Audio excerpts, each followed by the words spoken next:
Hey everybody, welcome to Finding Ithaca. Thanks so much for logging in today. Appreciate you subscribing and sharing these videos.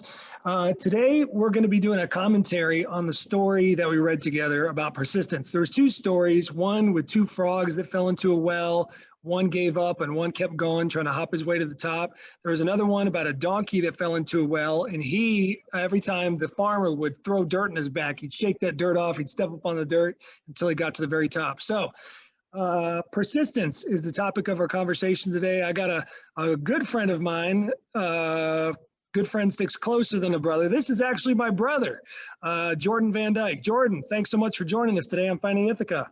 Yeah, man. Thanks for having me. I appreciate it. It's great to be. Sorry, I'm trying not to talk over you. It's a little delay. So we are just to give you a little introduction. Could you tell everybody what career you're in? Sure. Yeah. I'm a dentist, so I spend my days helping people's teeth and trying to get people clean and encourage them on to take good care of their teeth. Keep it clean. All right. What state do you work in? I'm in North Carolina. Yep. All right. Awesome. Persistence, North Carolina. So the reason I brought you on the show today is for a very important reason. When we were kids, I can't think of a single person that had more persistence than you. And it's the thing that sticks out in my mind the most is when we played on the original Nintendo, and there was this impossible game called Marble Madness. And I'm going to show a little clip of what it looks like. But this Marble Madness was impossible. It was insane. And the definition of insane is like when you try to do the same thing over and over again and expect a different result. But, so when I saw my brother playing this for like hour upon hour, I was just like, this is crazy. This game's insane. But Jordan, you showed persistence. You never gave up. Why did you view that Marble Madness game differently than so many others? That's a good question. That game was very hard, first off.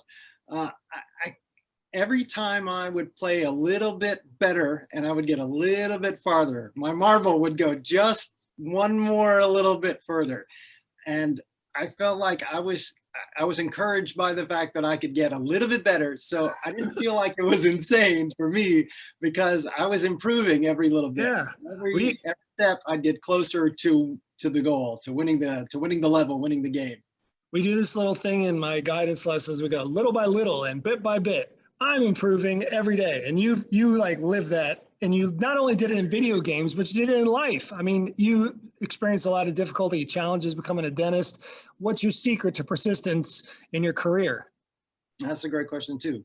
I guess I've never told myself no. I've never told myself that I couldn't do anything. It might be really hard. It might be really difficult, but I never said, you can't do that, Jordan. If you work hard enough, if you work at it, you do what you need to, then you can get there. And I guess I've just been able to live that as I've gone about through my life. That's awesome. I was thinking how some people look at no's as like stop signs, and other people look at no's as just like a little speed bump. Like it's not a stop sign. It ain't going to stop me. It's just going to slow me down, and I'm going to keep plugging along until I get to where I need to be. So there's a story, there's a literary term I want to introduce you to, and our listeners today maybe already know what this is, but it's called a peripety. And a peripety is a plot twist that happens in a story. So it's a sudden change of fortune or a change in circumstances in a narrative story, okay? And there's a story that we read together called Silver Packages. And in this story, this little boy always wanted a doctor's kit for Christmas, and he never got it, like his whole life.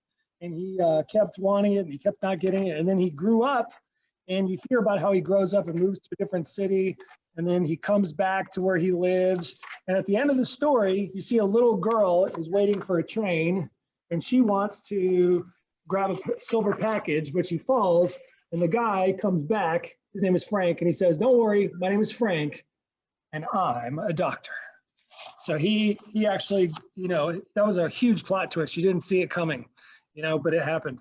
So I I think that peripety is like a big deal when it comes to persistence, that you are just waiting for that next breakthrough, right?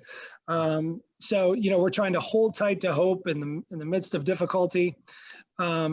So anyway, I appreciate you coming to talk to us today. What's your favorite part about being a dentist? What do you like most? That's a great question. I love helping people, especially when somebody comes in and they're in a lot of pain. I see a lot of patients that are having toothaches and are really having a tough day. When I get to take them out of pain and smile on their face when they're done and they get to get up and say, oh, that doesn't hurt anymore, that's a good day. So that's one of the best things for me. That's awesome. Well, thanks so much for being willing to jump on here and say hello to everybody. I appreciate it, Jordan. Yeah, no problem. That's and we always like to end with a little catchphrase. We say, catch you next time. Catch you next time. Nice. All right, man. Well, thanks so much. We'll talk to you a little bit later, all right? Sounds good, man. I love you, buddy. All right. Love you too, man. We'll see you.